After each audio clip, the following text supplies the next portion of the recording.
Good afternoon. Oh, come on. Good afternoon. So you might have guessed from the accent, I'm not originally from here. I've lived here 16 years, though, so I've got to say this is a very bizarre room. It's probably the right number of people. You just spread out all over the place. Everybody had a good day? Excellent. So my name is Skip Federa. I've got Doug Taylor here with me from our client Slendertone, and I feel like I'm going to be teaching you to suck eggs a little bit. We're going to be talking about 10 revenue-driving email programs. And the 10 are in here somewhere. Don't worry, you don't have to write them all down. But has anybody seen a customer journey that looks like this ever? No. We're marketers, right? We like things simple. We like circles, flow charts, some sort of swim diagrams, right? The problem is this. When we try to put it into a format, when we try to put structure around customer journeys, we get it wrong. Yeah? It's sort of like playing darts and always throwing for the bullseye. More often than not, you're going to miss the bullseye. Because we don't buy like this anymore. We don't think like this anymore. My favorite example of this is the order confirmation email. Has anybody here ever put together a customer journey where the order confirmation email was the first email, the first communication somebody received? No.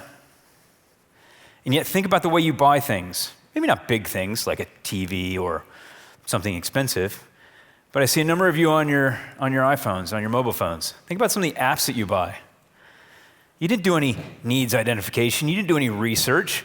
Somebody mentioned a cool app on a blog, and you're like, oh, I must check that out. Bang, I bought it. So the first time the company knows anything about you is when they're confirming your purchase or thanking you for downloading their app. So we can't think in that sort of linear or circular or triangular or 2x2 matrix or any of those other consultancy type things, because you can go anywhere on this. Now, I mentioned earlier that I kind of felt like this presentation was teaching you to suck eggs, because I kind of feel like we should all be doing this, right? We're all doing this, right? That's a private little joke that you'll get let in on in a bit.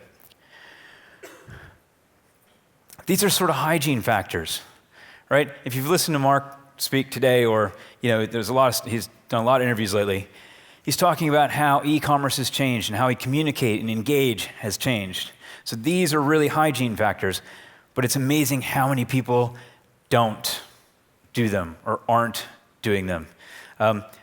It wasn't in this market, so not a perfect example, but I had a conversation with a client or prospective client recently who was fascinated by the concept of an abandoned basket program. What's that? She said. I'm like, give me a percentage and I'll tell you. So we have to change the way we think a little bit. And yet, we don't really. Okay? So in this picture, we've got 18-something shop. We've got a shopkeeper talking to a customer, right? And these shops were local. These shops were in your neighborhood. This shopkeeper saw this customer at church every Sunday, probably saw her husband in the pub with great regularity. They knew their customers. If you'd gone to this shopkeeper and said, hi, I'm a consultant, and I want to talk to you about customer experience, and I want to map your customer journey, he probably would have thought you were a witch, right? That would have made absolutely no sense to this person. Because customer experience was, they come in, I talk to them, I'm nice to them, I offer them the products that they want at a fair price, I deliver good service. What more experience do they want? Right? So the problem is this. This was a neighborhood shop. How many of you still have, I can't really see, how many of you still have a neighborhood shop where like the owner recognizes you? So I live in Southwest London. We had one. He retired. Literally, he just one day locked the door and never came back. And it's sad, right? It was great. He didn't offer great service. He tended to sell things that were a little bit out of date. And his favorite line was, "That's £1.98 only." Everything was only. That was his tagline. But he knew everybody, right? You could send your kids up there, and he had everything. If he didn't have it, you probably didn't need it. So what we're faced with in the e-commerce space is we've got to deliver this kind of service, only we have to do it at scale. While this guy was dealing with 1, 10, 100, maybe 200 customers, we're dealing with 1,000, 10,000, 100,000 customers. So how do we do that? We just have to be human. It's not more complicated than that. There's technology that will help you. Technology will enable you to do this at scale. But when you start thinking about, what do I do? Skip, where do I start? Just start by being human. Recognize your customers as individuals. Anticipate their needs. Have conversations with them. And if you do that, you'll make more money.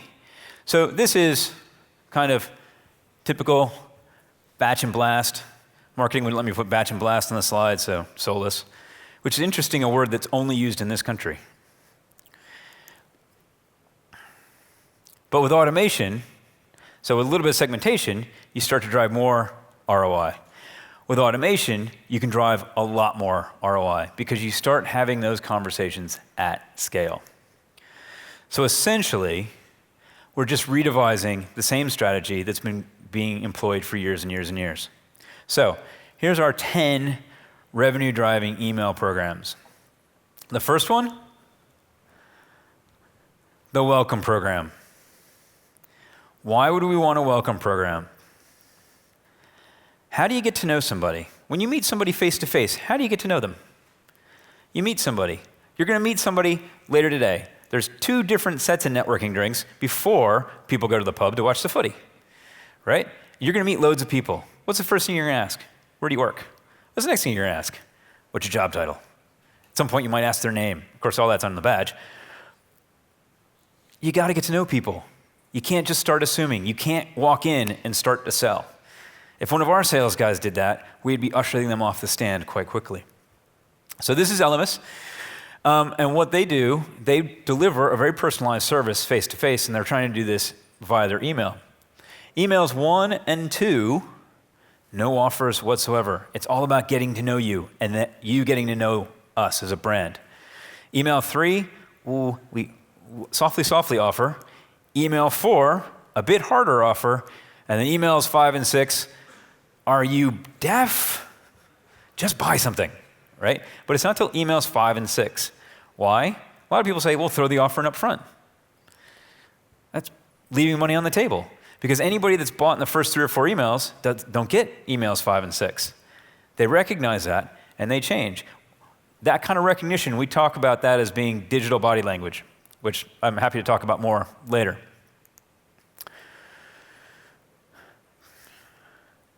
The next email that works great is a birthday email. Now, I have this argument a lot with B2B people. They're like, well, birthdays don't make sense. Really? You don't wish business colleagues a happy birthday? If you've got a really good client, you don't call them on their birthday and say, hey, happy birthday? Maybe send them a bottle of wine or invite them out for a drink? Come on. People are people. We're all human. We all love to be told happy birthday. The other thing is you don't always have to give away a gift. One of our clients is FairFX. They don't have a gift to give. They do foreign exchange. What are they going to give? Money? Not going to happen. And in fact, not only do they not give a gift, their birthday email is built around, hey, if you like us, recommend us to a friend. Oh, happy birthday. So it's happy birthday, recommend us to a friend. So not only do you not get a gift, they ask you to do them a favor. It's one of their best cross-sell, upsell, recommendation emails they send day in, day out. Oh, and one last thing on the offer. Don't jump ahead on the picture. Hang on. One last thing on the offer. How many here, I'm hoping there's nobody from Pizza Express here, But how many here play the Pizza Express game, right? Going out to Pizza Express tomorrow night. Sure would like a free bottle of Prosecco. Go to Google, new email address, go to Pizza Express, register for their email. Tomorrow's my birthday. Bang, free bottle of Prosecco in my inbox, first thing in the morning. So the next thing, abandon browse. This is the digital equivalent of somebody comes into your shop, takes off a shirt, goes it back over here. Oh, maybe that was a good shirt. Oh, yeah, that's it. Yeah. Take it over in the mirror, hold it up. Yeah, I could rock this in the club. Not the right color. At this point, what's going to happen? A shop assistant's going to come over and say, can I help you with something today, sir? Maybe not your size or not your color. Or are you trying to figure out what trousers go with that? Right? Abandon browse does the same thing. So anytime people say to me, ooh, abandon browse is creepy, it doesn't work, that's wrong. Now, you can make it really creepy, right? You can say in your abandon browse email, well, we noticed on Thursday afternoon that you came back to this page 14 times. You must really like this shirt. I'd avoid that part. But they work great because you're being helpful. Again, you're just being human, trying to help somebody solve their problem. I'm assuming everybody in here knows what an abandoned basket email is or an abandoned cart email, unlike that client I was talking to recently. So just a couple of points. The first one is, make sure it's mobile optimized. So that people can convert through the email? No. Because if you give them a bad experience on the mobile, they won't come back to a device on which they can convert. And if you do have mobile conversions on your e-commerce page, happy days. So, I bought something. I've given you my money. What do you say? Anyone? Come on. Thank you. Your parents would be so proud. I've got a 10-year-old. I still have to remind her. The worst thing, if you have kids, and you're in that phase when you have to remind them every time you hand them something to say thank you. I was sitting in a board meeting, and my CEO asked for something, a pen, and I handed it to him. And he didn't say anything, because we were in the middle of a meeting. And I just looked over, didn't even think about it. I was like, thank you? Oh, sorry, Pete. So, they've bought it, say thank you. If you can, follow that up. We're picking your product today. It's in the post. It should have arrived. Call us if it hasn't. This is how you do returns. Doug's gonna talk to what Slendertone do about getting people really, really engaged after they bought the product. How do you use the product? How do you keep that excitement up? I used to work in the theme park business a long time ago, and the adage then was somebody that had a good experience would tell no more than 5 people, and someone that had a bad experience would tell 25 people. And we used to live and die by that adage, right? Technology has not just enabled us. Technology has enabled your customer. And whether you want them to or not, they are reviewing you. They're reviewing your product. They're reviewing your service. Why not offer them the ability to do that within your environment, something that you can start to get some control over? And last but not least, and this is such an important point. Again, I had a stat. I can't remember it off the top of my head. It's something like it is 5 times cheaper to keep a customer than acquire a customer, or 20 times cheaper. Pick a number. They're probably all about right. How come we don't do more of the keeping? You know, going back to what the Magento guy's been saying, what Mark's been saying about developing content, getting people engaged, keeping people engaged, getting them back into your site. Not just, and this is probably a bad example, but not just sell, right? Oh, I got you once, I can get you again. If I just sell, push. We don't want that as consumers, and our consumers don't want that. Okay, this is last but not least. Also, don't forget multiple channels. So this is a reminder of, somebody hasn't done something with the email, so reach out to them some other way. Right? Could be SMSs in this example. It could be on Facebook using custom audiences. There's lots of different ways. But it's all about going to where your customers are and definitely use the cheaper channel first, the more cost-effective channel first, which in this example would be email. But if they don't take up the email, you got to go get them some other way, right? You got to find them. Going back to our shop owner analogy, if you can't find them in church, find them in the pub. So with that, I'm going to hand over to Doug, who's going to walk us through how Slendertone has done all these things brilliantly. Thank you, Skip. Well, that's not true. We're not anywhere near having struck everything off of that list. We're certainly working on it. Grand plans in place. But for us as a business, what actually has made sense is to do everything in reverse, to focus on the post-purchase interactions with our customers, and then for us to track back and worry about everything else later. So let me tell you a little bit about who we are. Slendertone is a world leader in providing products that improve muscle tone and body shape. In fact, we make the only abdominal toning belts that are clinically proven to tone all of your core muscles. We're also FDA approved. That's the Food and Drug Administration over in the States. And getting them to approve a device that combines the human body and electricity is not very easy. So we do know what we're talking about here. In particular, I'm here to talk about this belt. This is Slendertone Connect Abs. This is our latest and greatest toning belt. So, like many of you in the room today, I'm sure, our customers speak multiple languages. They pay in multiple currencies using multiple storefronts. So our website is a major channel for us, built on Magento. Also, we have a fairly lengthy consideration period. Our customers tend to ask 3 key questions. The first is, does it work? The second is, how does it work? And the third is, does it hurt? If you want to know the answers, yes, absolutely it works. An electrical charge stimulates the nerves, activating all of your core muscles, some of which are almost impossible to get to through exercise. And no, it doesn't hurt, or at least no more than working out in general, but it's certainly a unique sensation.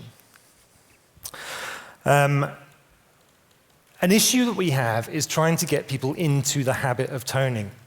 So you go out, you have this great idea, and you buy one of our toning belts. And then you've got to actually get into the process of, it's an easy enough thing, just put a belt on, and away you go. But we're a bit like a gym in that you get fired up about the idea, and you're really on board with it, and for a week, 2 weeks, 3 weeks maybe, you go regularly, But then all it takes really is one slip, one night out, one day off, and you fall out of the habit, and the whole thing goes. So, in fact, we've identified in past research that we had a 4-week rule. Our customers, if they can get past 4 weeks of regularly using our belt, will go on to succeed. Those that don't, unfortunately, won't see the results because it generally takes 4 to 6 weeks for our belts to have an effect. So we designed Slendertone Connect Abs with this in mind. It's here to help you tone, to track your progress, and to motivate you to carry on. And this is where .mailer came in. By connecting .mailer to our Magento database, we're able to send the right message to the right user at the right time to help them achieve their results. So for that to work, for us to get the right message out at the right time to the right person, we have to know quite a bit about our customers, specifically those using this new Connect belt. So we know where in the world they are and what language they speak. We know why they've chosen to use Slendertone. Actually, when we were creating the belt, we came up with this grand list of 20-odd motivations. But looking at the data now, we can see that 5 of those account for well over 60% of our users. They want to fit back into old clothes, they want to increase their body confidence, they want to use it as part of a weight management regime, they want to strengthen their core, which is really gratifying to see in the top 5 as it's our reason for being, or they just want to look good, plain and simple. But back to the data, we know their usage frequency. We know when they want to tone. Most people tend to tone at around 8 o'clock in the evening. We know how often they tone. We know that generally speaking, there's a couple of days in between each session. Or for our particularly hardcore users, there's a couple of hours, maybe even less between sessions. But most importantly of all, we know when they stop toning. I'll come back to that in a minute. So this diagram here and here is showing us exactly how it works. So you, the user, strap on the belt in the middle. The controller that you can see on the left-hand side of it passes the information of your toning session to our mobile app. via Bluetooth. The app then communicates to Magento, to our Magento database, which then talks using so many custom data fields to .mailer, which picks the right language, the right program, the right email to send out to you so you're getting exactly the right message to keep you going. So you get that email, you feel good about things, you pick up the belt and tone again, you see results, you feel happy about that, you recommend it to your friends, they go out and buy the belt, they get results, everyone's happy, I'm happy, everything's working. Brilliant. So this is an example of the journey that we might take you on. When you sign up on through the app, it will guide you through the process of selecting your motivation, telling us a little bit about yourself, and then it will choose the most appropriate toning program to help you reach your goals. We'll then send you an email confirming the program, telling you what to expect, what exercises you can do to complement your toning, what goals to aim for in your first week. From there, every week you tone, we'll send you a report on your progress. That's this one here, which will show how you've done in the last week. We'll give you more exercises that will help you achieve your goals. We will help you set goals for the next week, what intensity you need to reach, how many sessions you should do, and generally trying to encourage you as much as you can. But we're capturing an awful lot of data, and we can't do that in one email. So using .mailer's landing page tool, we've got this landing page you can see on the right here, which goes down a long, long, long way with an awful lot of data about you. So it's not just the last session you did, it's not just the last week's session, it's your entire toning history. We'll have more exercise information in there, and we'll have information about other people similar to you so that you can benchmark your progress. So if you're a new mum on our postnatal toning program, you can see other new mums in their first week of the program, second week of the program, and see how they're doing and gauge yourself against that. Or if you're one of those hardcore toners I mentioned earlier, you can see that they're doing 50 or 60 sessions in a week, and you really need to up your game. So all the while, .mailer is busy doing the heavy lifting here, using automation programs, data fields, dynamic content, these landing pages, all of that good stuff. So I mentioned earlier that we know when our users are stopping. Early analysis of our data showed that there was a 6-day trouble point. People, if they were going to fail, we'd start seeing indications of it if they'd stopped toning for 6 days. So using .mailer, we built a bunch of trigger campaigns that pick up when there's been that gap. And as soon as that happens, we send out one of these emails in the right language to you. We don't nag you, we don't say we miss you, we don't put any pressure on you whatsoever. All we're looking to do is give you that gentle nudge, that gentle reminder, hey, you've just bought a toning belt, you had a reason for doing that, we're here to help. We recommend you a piece of content that relates to your motivation, and then we'll just leave you to it. Our first pass at this was successful in bringing 21% of people back. So it's still running through this process. We're split testing heavily, constantly looking for the right way to bring more and more people back to us and get them really engaged with the product. Now, the belt's been running for a little while now, so we have more and more data coming in. So we can also identify other points in the journey. We can say that around 30 uses of 4 to 6 weeks, the gel pads that conduct the electricity will start expiring. So we'll send you a reminder before then to say, hey, you might want to think about replacing those. Nothing, not too much pressure, just letting you know. In fact, we already do that. We can do that whether you're using our connected belt or not, just based on the purchase date. If you bought a belt 6 weeks ago, 5 weeks ago, we can send you a reminder. 6 weeks, if you still haven't bought pads, we can say, hey, you really want to think about replacing these now.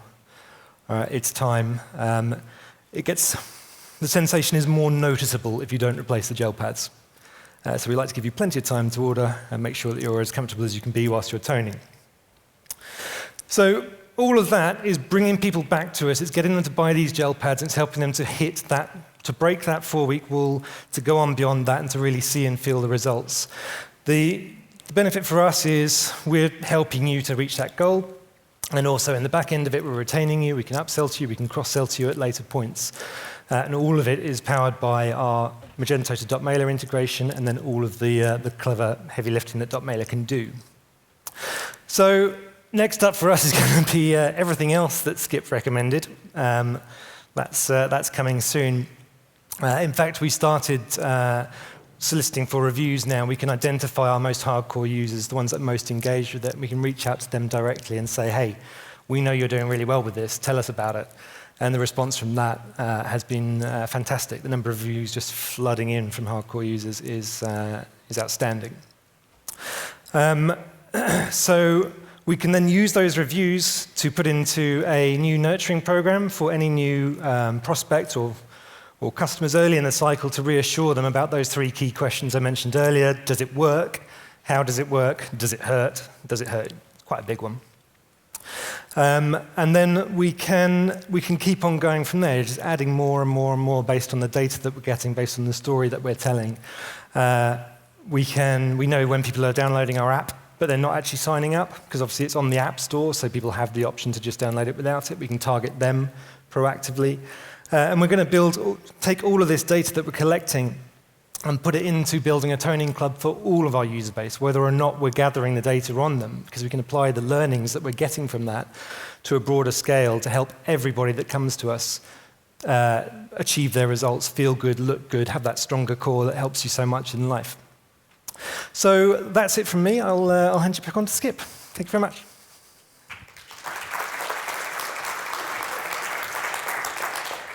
Thanks, Doug. Couple of things that I love about that case study. One, I love the fact that you guys started at the end, right? So often, we're all linear people. What's the first problem? Ooh, get email sign up. What's the next problem? Ooh, abandoned basket. But for you guys, not all the cache is at the end. Obviously, you're going to do the beginning bits first, but where can we have the biggest impact? Where can we drive the best result? So just to kind of wrap up, we are in a very different world. Take a lesson from the Slendertone guys and figure out where is it that you can make that biggest impact. Don't be afraid to think big, right? But as we say in .NET all the time, think big, but start small and scale quickly. So we've got 3 minutes and 1 second for questions. Of course, I can't see hands, so any questions? Oh, come on. Okay, that's fine. We are just on the other side of this wall. We'll have Doug with us for the rest of the day. If you want to ask a question in private, he's more than happy to have a chat. Come by and see any of us. Thank you very much for your time.